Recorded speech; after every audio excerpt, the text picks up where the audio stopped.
Hi friends, IGNOU MEG2 assignments and question answers of 2026 ആണ് discuss ചെയ്യുന്നത്.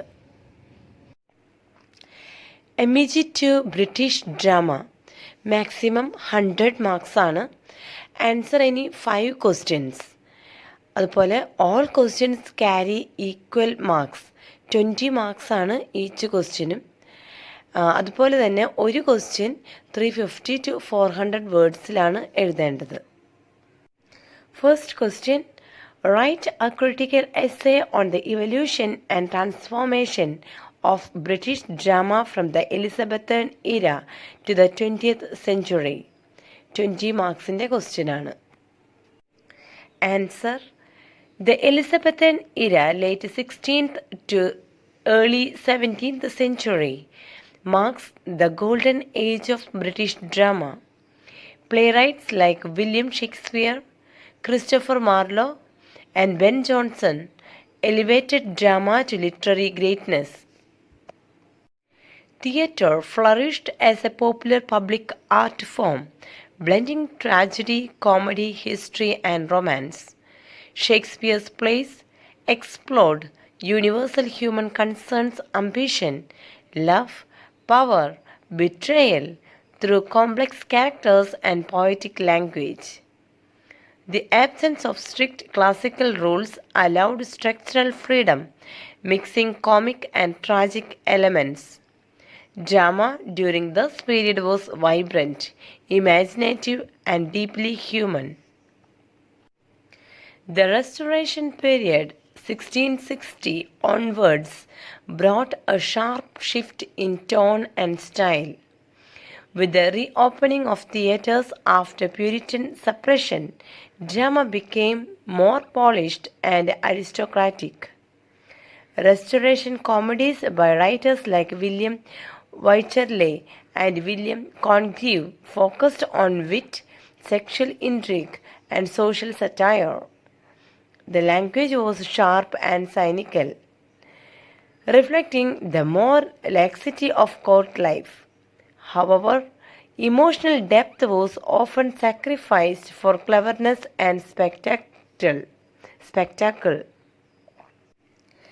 In the 18th century, drama declined creatively, dominated by sentimental comedy and domestic tragedy.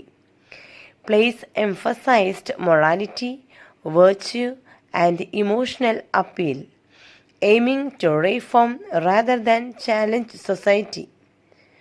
Although dramatists like Richard Steele and Oliver Goldsmith attempted to revive laughter and realism, theatre largely lacked the vitality of earlier periods. The 19th century saw a gradual revival with romantic drama and later realism.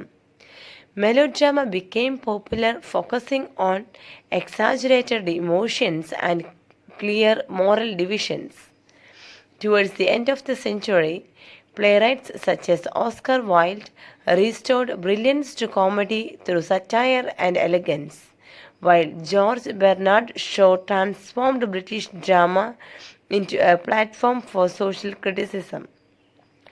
Shaw's plays addressed issues like class inequality, gender roles, and morality with intellectual depth. The 20th century marked a decisive transformation. Influenced by realism, psychology, and modernist thought, drama became more experimental and socially engaged. Playwrights like James Sink, T.S. Eliot, Samuel Beckett, and John Osborne challenged traditional forms. The theatre of the absurd reflected existential uncertainty, while post-war drama expressed anger, disillusionment, and a search for identity. In conclusion, British drama evolved from poetic grandeur to intellectual and experimental forms, continually adapting to changing realities. Its transformation mirrors the cultural and moral journey of British society itself. Second question, Analyze the theme of illusion and reality in A Midsummer Night's Dream through the device of the play within the play. 20-mark question. Answer. In A Midsummer Night's Dream, Shakespeare explores the fragile boundary between illusion and reality.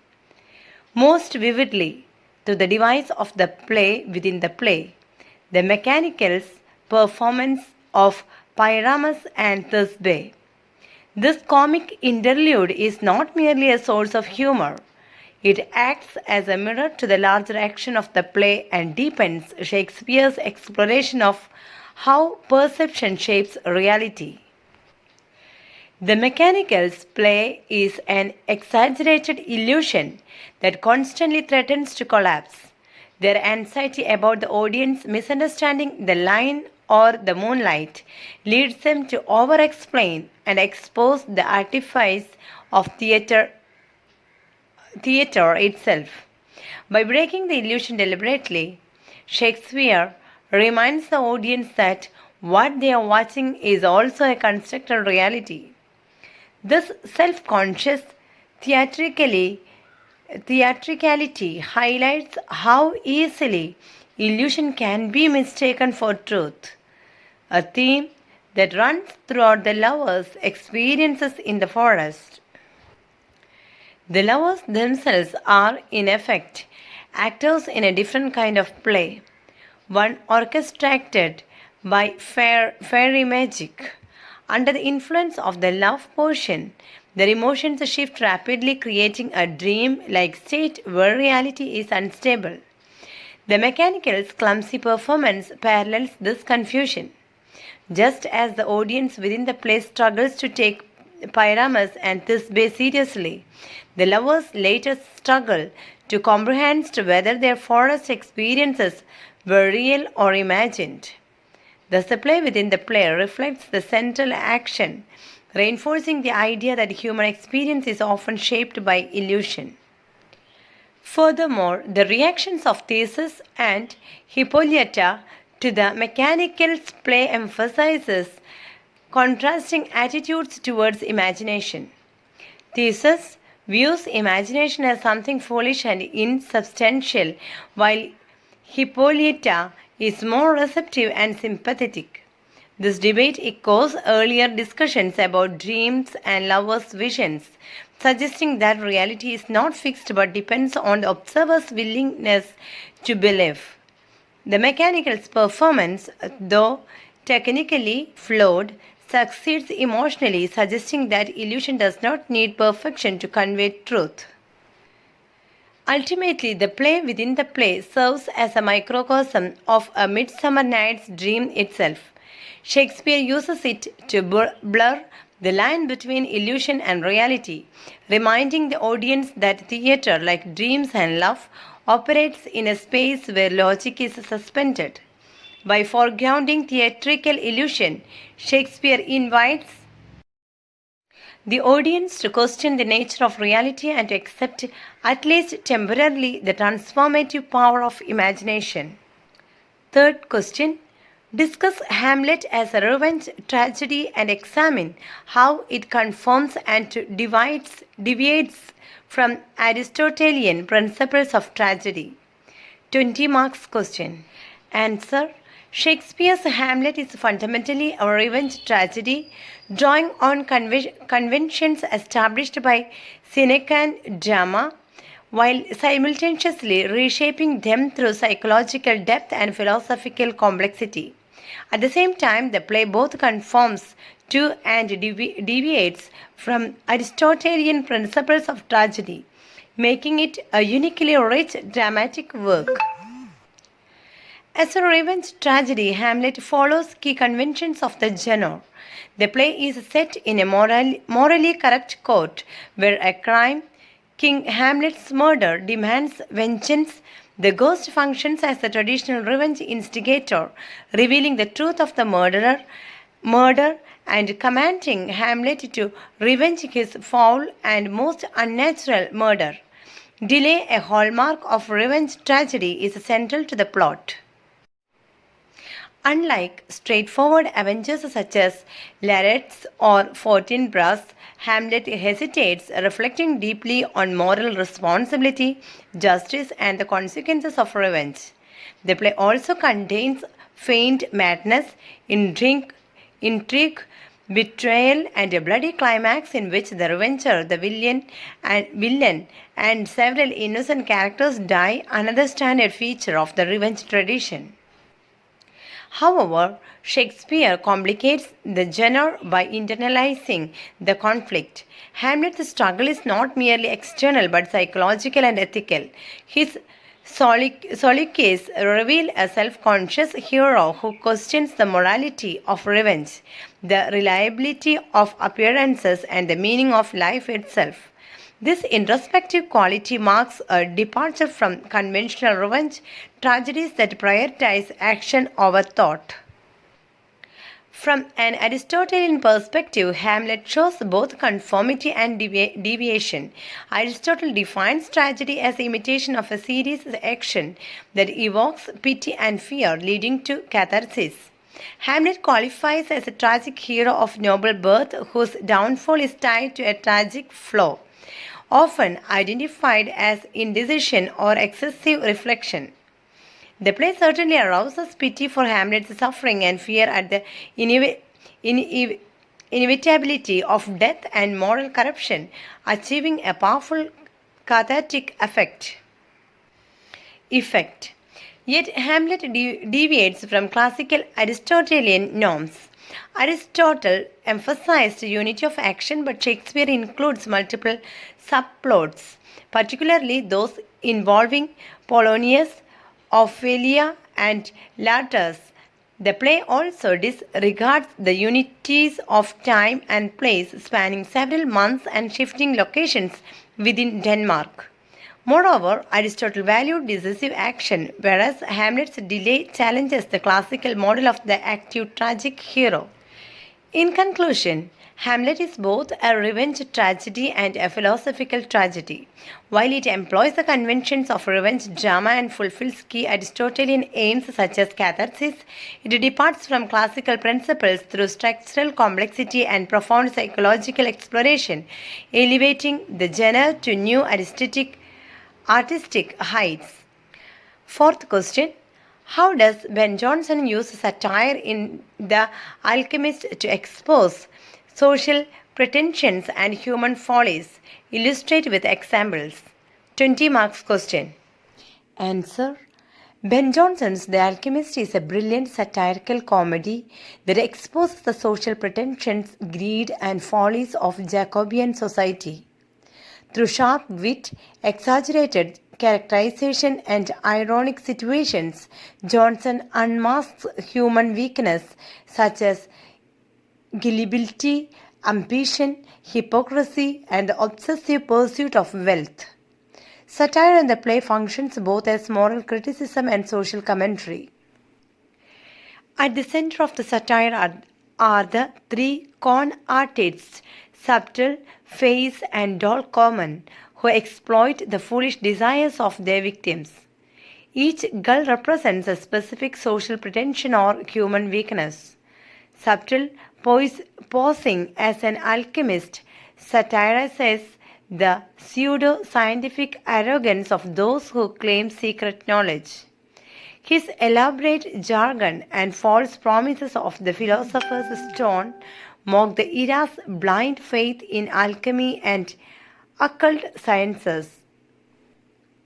Face, the master manipulator, adapts his role according to the victim, exposing how easily appearances can be altered to deceive those driven by self-interest. Common, by playing various female roles, highlights the theatricality and artificiality of social identities. Jonson's satire is particularly sharp in his portrayal of the gulls. Sir Epicure Mammon represents unrestrained essential greed and materialism. His fantasies of limitless wealth, sexual indulgence, and luxury exposes the moral emptiness behind aristocratic excess. Dapper the clerk Seeking a gambling charm satirizes petty ambition and superstition among the lower classes. Drucker, the tobacconist, embodies the small tradesman's desire for quick success without effort or merit. Through these characters, Johnson shows that folly cuts across class boundaries. Religious hypocrisy is another major target of satire. The Anabaptists, Tribulation, Wholesome, and Ananias claim moral purity while secretly craving gold to advance their cause. Their willingness to compromise religious principles for material gain exposes the corruption hidden beneath outward piety. Johnson thus criticizes not religion itself but the misuse of religion as a mask for greed. Structurally, the play's first fast-paced action and constant role-playing reinforce its satirical purpose. The rapid succession of deceptions creates a comic chaos that mirrors the moral disorder of society. Irony is central. The victims believe they are controlling their destinies, while in reality they are being manipulated by their own desires. In the end, Johnson's satire is corrective rather than merely entertaining. By exposing social pretensions and human follies through comedy, The Alchemist urges self-awareness and moral restraint. The play reveals that deception thrives not because of clever tricksters alone, but because people are eager to be deceived by their own ambitions and illusions. Fifth question. Critically examine the transformation of Eliza Doolittle in Pygmalion and discuss whether the play supports feminist perspectives. George Bernard Shaw's Pygmalion represents the transformation of Eliza Doolittle from a poor, uneducated flower girl into a confident, articulate woman while simultaneously questioning social hierarchies, gender roles, and male authority. Eliza's transformation is not merely external but psychological and moral, and a critical examination reveals that the play strongly supports feminist perspectives, though in a complex and unconventional manner. At the surface level, Eliza's transformation appears to be a male-driven experiment Professor Higgins undertakes to make a duchess out of Eliza by teaching her correct pronunciation and social manners. This process reflects patriarchal control as Higgins treats Eliza as an object of scientific curiosity rather than as an individual with feelings and agency. His emotional coldness and verbal abuse highlight the causal misogyny of Edwardian society, where women, especially from the lower classes, are often dehumanized.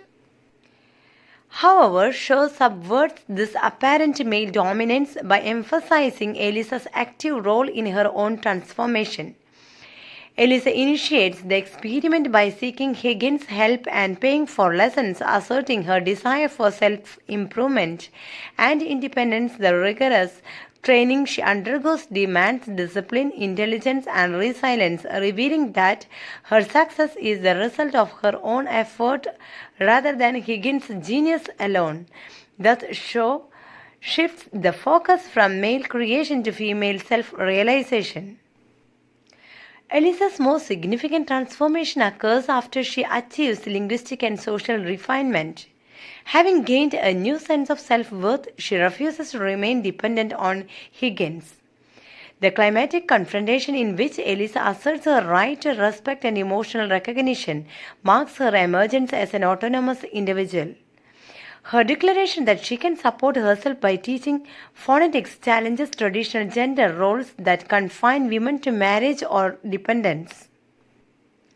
From a feminist perspective, Pygmalion critiques both class and gender oppression. Eliza's treatment exposes how women are valued primarily for appearance and social polish rather than inner dignity. Shows rejection of a conventional romantic ending further strengthens the feminist stance.